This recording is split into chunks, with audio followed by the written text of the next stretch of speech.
Welcome back to Mark Holub's Vlog, everyone. Thanks for joining in on this beautiful morning. First of all, I want to put a shout out to all you subscribers who have checked in with the channel.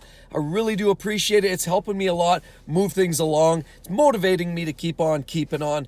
But today we're going to take the Jag down for its first maintenance day. There's a little bit of a noise you heard on a previous video of mine, a previous vlog. I described about some noise that was going on in the car. Now, coincidentally, the way it worked out, yesterday, driving along, I was cruising on the freeway and all of a sudden, bingo, another alarm came up on the dashboard. Let me show you. I got that light and I got that light. Well, what is all of that? You'll notice it's -7, it's cold, so that has an impact. But here, what we'll do, I'm gonna scroll, hit the menu button, and then it's gonna tell me vehicle info. I can go through there and I'm gonna go into that and tire pressures. Now what you'll see is right there, I've got pressure that's a little low.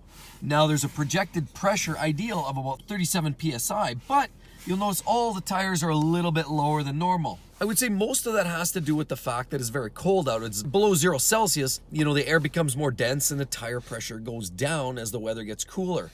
Now, the unfortunate part is the one corner is actually illuminated. That means it's a little bit lower than the others, and I thought, well, maybe there's a nail or something in it. But I'm going to be taking the car into the dealership today to actually have them look at this other problem from last week that I spoke of. There's a bit of an issue with some noise, squeaky noise in the brake pedal, and then of course maybe I'll get them to take a look at the tire, make sure there's no nail or anything. I mean, there's a lot of construction in this area, so it's not without its possibility. But let's take the car down to the shop and I'll show you my personal experience going down to the Jaguar dealer today. Let's get into that. And first of all, before we do that, I think what I might do is top up the air pressures. Now, how do you know that it's supposed to be set at 37 PSI? Well, right here, other than what you see on the dash, let's take a look.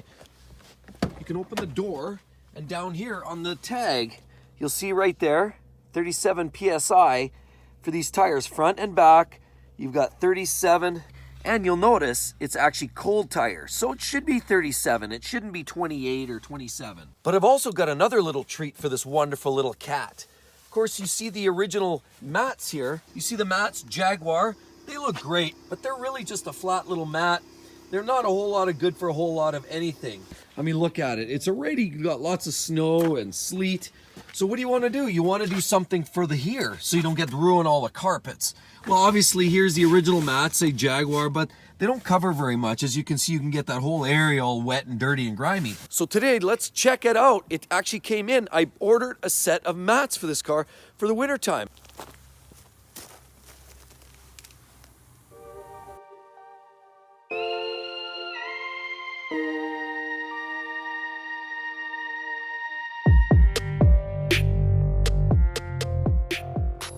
You'll notice I've got 35 PSI all the way around, so it's a lot better now. I filled them all up so they're pretty close. Now, how do you reset this? So apparently the routine with tire pressure monitoring systems in the Jag is it's not really driver selectable. I guess what you have to do is you fill up the tire pressures to approximately the placard rating. Mine says 37 PSI cold, but it's really cold here. So I filled mine up to 35 and I figured that's pretty close.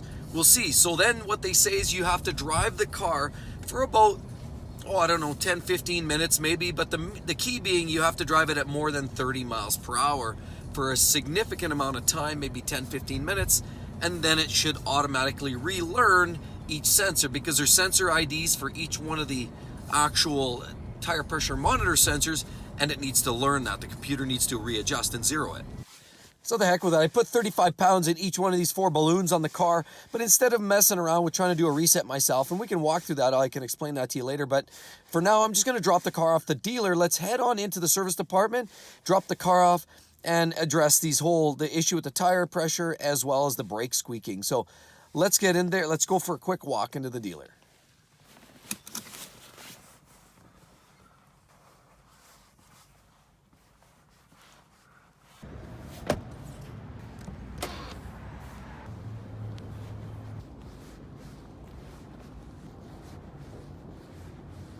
How you doing, sir? Good, how you doing? Good.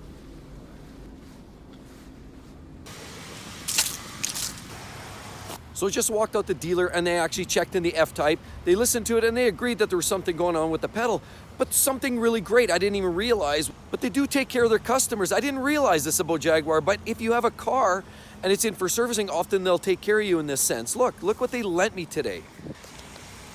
Now sure, it's actually not an F Type, not even close. They lent me an XE. It's a 2018, so it's essentially the same model year as my car. But you walk around, they didn't even give me the base model. We're talking about the XE, and it's the 30T. And it's absolutely a wonderful little car to drive around on, dual exhaust. This car here, I guess, has a turbocharged four-banger that, makes about 295 horsepower and about 295 pound-feet of torque. Great car. It has a lot of the amenities my car has. I mean, you've got the big sunroof in there. You've got the alloy wheels, looks pretty fancy and slick. Pretty sharp looking car overall. I'm not gonna lie, it looks pretty cool. And the fact that this one has winter skins, it's good. Given a look, we have ice all over the place. But let's show you what the engine looks like, guys. Here, let's pop this.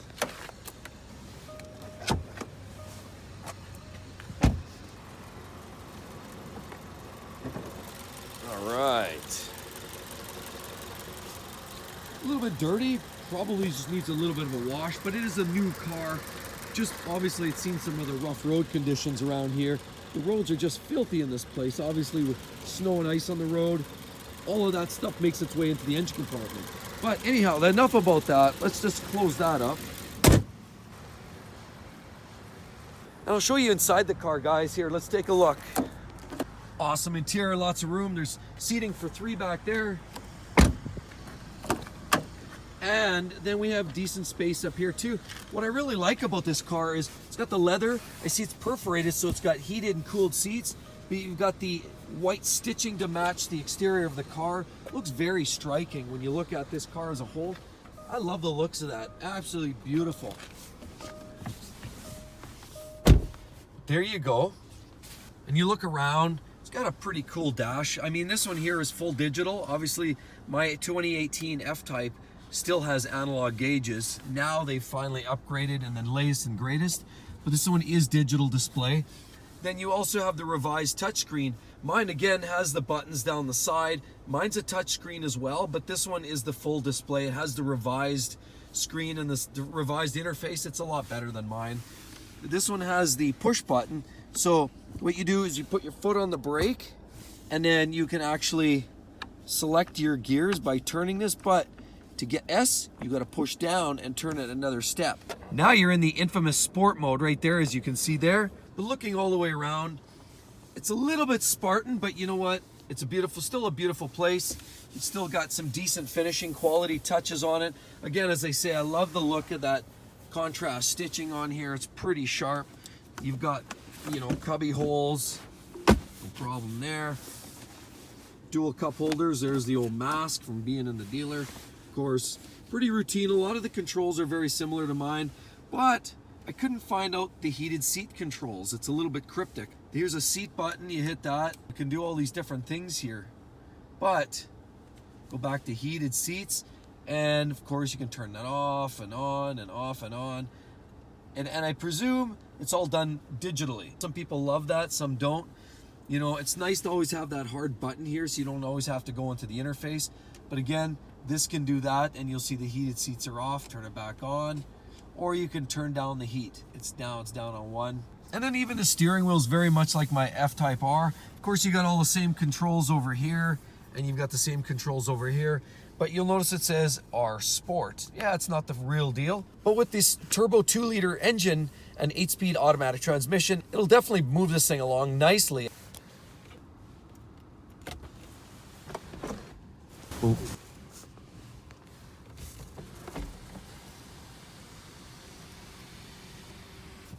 But apparently this car will do 0 to 60 miles per hour in about 5.4 seconds and a quarter in about 13.8. Do you guys realize that those sort of numbers are better than, say the early generation Porsche Boxster, or, a lot of even sporty cars from a few years ago, a decade or two ago? So it definitely has the performance for some fun, but you can live with it. It's got 5 seats, trunk, it's very attractive, and it's not going to break the bank, because I think these cars are only about $45,000, $50,000 Canadian, quite a bit less on the US side of the border. But let's take a look and see how it drives. I'll give you my kind of overall impressions. while we're waiting to hear back from the dealer about what the status is with my car in the F Type. I will say though, after driving this thing a little bit, there's no question it does not have nearly the poop that my car has. The F Type R is an absolute beast. But let's go for a spin.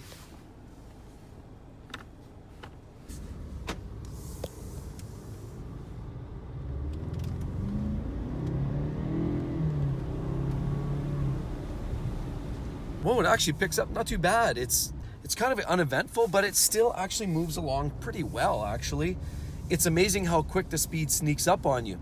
Again, it's got almost 300 horsepower. So do you remember the Porsche 930 back in the 80s? That had 300 horsepower from a turbo flat 6, 3.3 liter of displacement, and that was known to be an absolute beast. Well, this has the same kind of numbers. It puts down similar 0 to 60 as the earlier generation turbo 911s. It has the same power. Sure, it's doing it with 2 less cylinders, but you know what? That just shows you where technology has gone. Less cylinders, less harm in the engine. But this is an absolute magnificent car. It drives very well. I mean, it's just so easy to drive around with. You know, it's very, very nice. Smooth. It's relatively quiet. Let's see how this thing does down the freeway on-ramp. Here we go.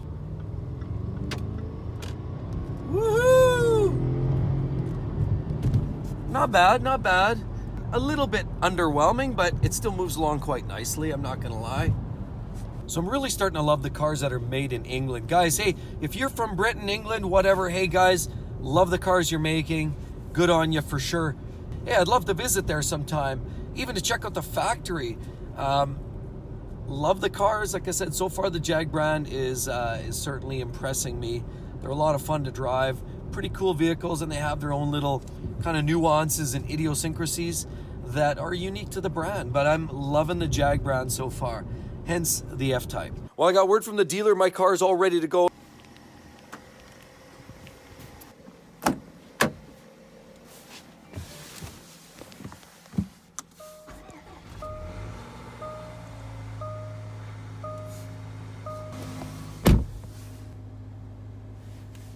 Whoa, it's brisk in here, guys. It's about minus, what does it say? We are sitting at minus 7 degrees Celsius right now. It is a chilly one. Could be worse, but word has it this week's coming up a little bit better. But I'll be so excited to get back into the F Type. As good as this XE is, the F Type's just, it's incrementally better. But anyway, let's check on the heated seats. Well, that should be nice. How about this? It's cold. Here you go, minus 7. Yeah, we're a little below the normal. As you can see the breath in the air, guys. Actually, normally this time of year is supposed to be a high of around 8 or 9 degrees Celsius. We've been only getting highs of about minus 5 Celsius, and it's way colder than it should be for this time of year. But hey, that's Alberta. It's like northern Siberia up here, but there are benefits. The snow is kind of refreshing in some ways. It's kind of nice to change up the scenery. You know, it is nice to get 4 full seasons, and I'm grateful for that. So let's get setting off and see what the dealer has to say.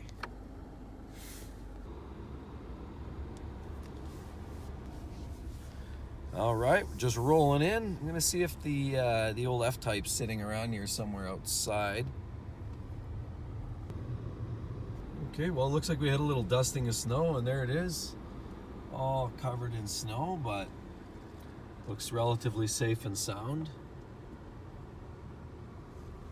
Basically, I'm going to start the car remotely because it is cold outside. Here.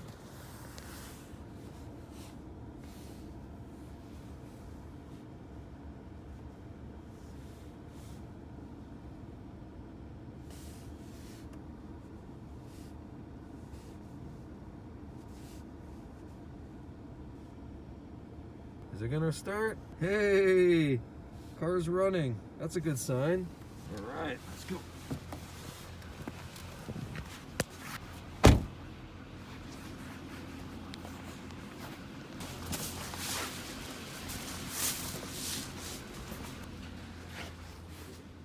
Please enter your service pin. It was either emailed or sent to your phone. All right, got the car back. Didn't cost me a dime, and the guys were very, very good at the dealer. But you know, winter time is around us again. So that reminds me, it takes us to the next step. I've got a package in the mail. I'm gonna show you what that's all about. And it's very important when the weather starts getting like this. You look down here between the seats here and you'll see there's snow everywhere. You get snow all over the carpets and the floors, and you want to protect some of that.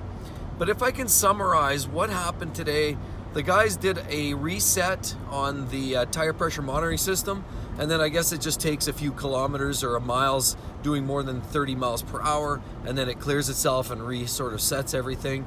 They also apparently with the brake pedal, all apparently they did was greased up. It sounded like it was suggested that there was a squeaky bushing. It needed a little bit of lubrication, so we'll see. I'll watch for this over the next little while, but stay tuned on that. And with wintertime here, salt on the roads, gravel and grit, you definitely got to take care of your car. Like I'll show you here briefly, and I'm going to take the car for a bit of a wash.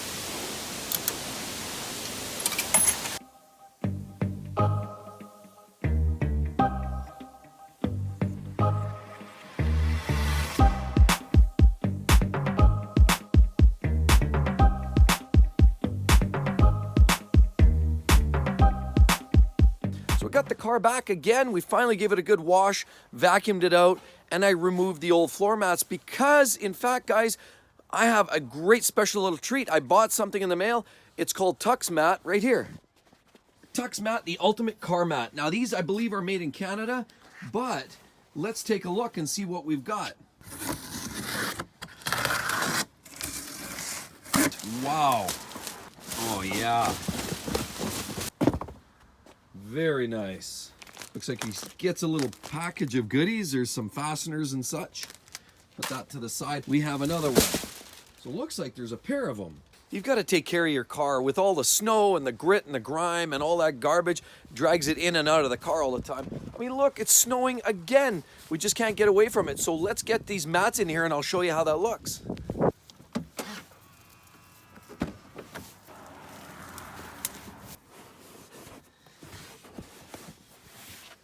Let's take a look at it before.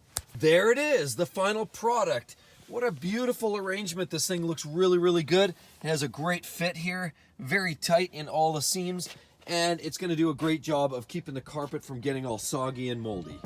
So I'm just loving the way those mats fit, and actually it's great to have the car maintained, and it didn't cost me a penny. It was a great experience today, and I wanted to share that with you guys today. But I know that you guys I know that some of you guys might be interested in grabbing a set of those mats, and those are great mats, relatively affordable. They don't cost a whole lot of cash, and they fit like a glove. Takes a little finagling to get them into place, but they're a beautiful thing. If you're interested in getting your hands on a set, I'll share the link in Amazon that you can find those mats. And if for some reason you have a different car and you're maybe still interested in that style of mat, they make them for virtually every car. So if you just click on the link, sniff around a little bit, you'll likely to find the car that you're looking for in terms of the mats. Like if you have a BMW or it doesn't matter what you have, they'll probably have your fit. So anyway, hope to see you guys again. And I can't help but thank all of you guys, each and every one of you guys. Lately, the channel's been growing really fast, and it's all looking up very, very much. Can't wait to see you on the next one. Talk to you real soon. Bye-bye.